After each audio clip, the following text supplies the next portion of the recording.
So you mentioned the axe, and you gave me a present. Yeah. This is probably the most badass present I've ever gotten.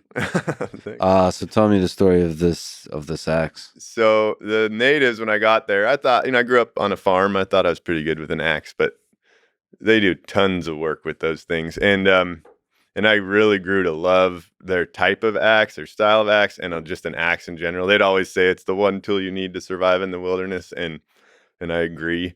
And so this one has certain design features that the natives that was unique to the Evenki, to the natives I was with. One is with these Russian heads or the Soviet heads, whatever they had, they're a little wider on top here, meaning you can put the handle through from the top like a tomahawk, and that means you're not dealing with a wedge, and if it ever loosens and you're swinging, it only gets tighter. It doesn't fly off, and so that's something that's kind of cool. Then they have what they do that's unique is, so you can see there's the Wolverine axe. So it's got the little Wolverine head in honor of the Wolverine I fought on the show. Nice. So you have actually two axes. This is one of the small. This is a little smaller. I didn't want to make it too small because you need something to actually work out there. You need something kind of serious.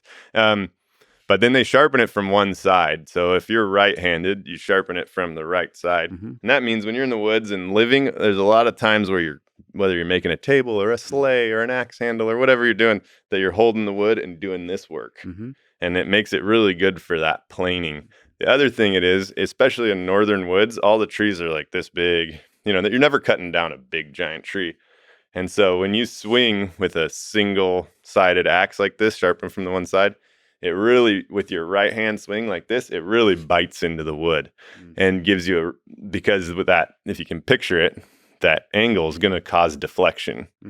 And without that angle on your right-handed swing, it just like bites in there like crazy. And so there's other little the handle was made by some Amish guys in Canada. This is all hand forged by it's hand forged. Yeah. I mean, yeah, so it's a pretty sweet little it's amazing. There's other things, like I slightly rounded this pole here. It's just a little nuance because when you pound a steak in, if you picture it, if it's convex, when you're pounding it, it's going to blow the fibers apart. If it has just a slight concave, it helps hold the fibers together.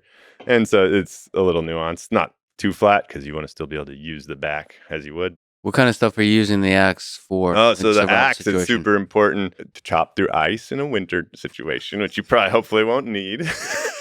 But what I use an axe all the time for is when it's wet and rainy and you need to start a fire. Like it's hard to get to the middle of dry wood if just a knife or a saw. And so I can go out there, find a dead tall tree, dead standing tree, chop it down, split it apart, split it open, get to the dry wood on the inside, shave it some little curls, and have a fire going pretty fast. And so if I have an axe, I feel always confident that I can get a quick fire in whatever weather. And I wouldn't feel the same without it in that regard. So that's the main thing. Of course, you can use it. I use it if you're taking an animal apart or if you're, all kinds of, what else? Building a shelter, skinning teepee poles or whatever you're doing. What's the use of a saw versus an axe? I greatly prefer an axe.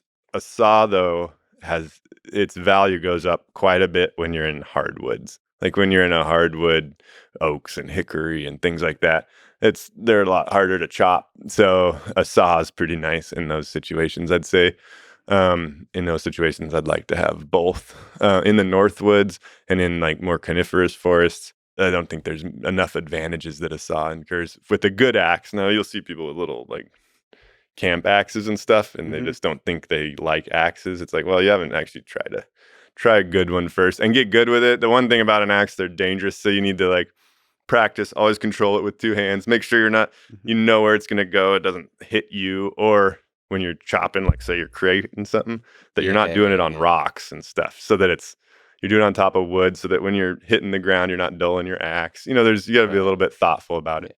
Have you ever injured yourself with an axe in the early days? Oh yeah. So I'd gotten a knee surgery, and then about 3 months later, I had torn my ACL. I went over to Russia, and I was like, well, I got a good knee. It's okay. And then that's when I was building that fence that first time. And at one point, I chopped my rubber boot with my axe because it reflected off, and I was new to them. And I was really frustrated because I'd done it before. And the native guy was like, "Oh, I think there's a boot we left. A few years ago we left a boot like 4 kilometers that way. So we got the reindeer, took him, rode him over. Sure enough, there's a stump with a boot upside down. Pull it off, put it on. I was like, sweet, I'm back in business. Went back a couple days later, ding, chopped it, cut your foot, cut my rubber boot, and I was just like, dang it.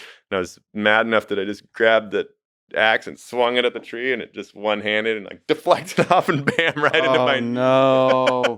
And I was I fell down. I was like, oh my gosh, because you get your axe really like razor sharp, and then just swung it into my knee.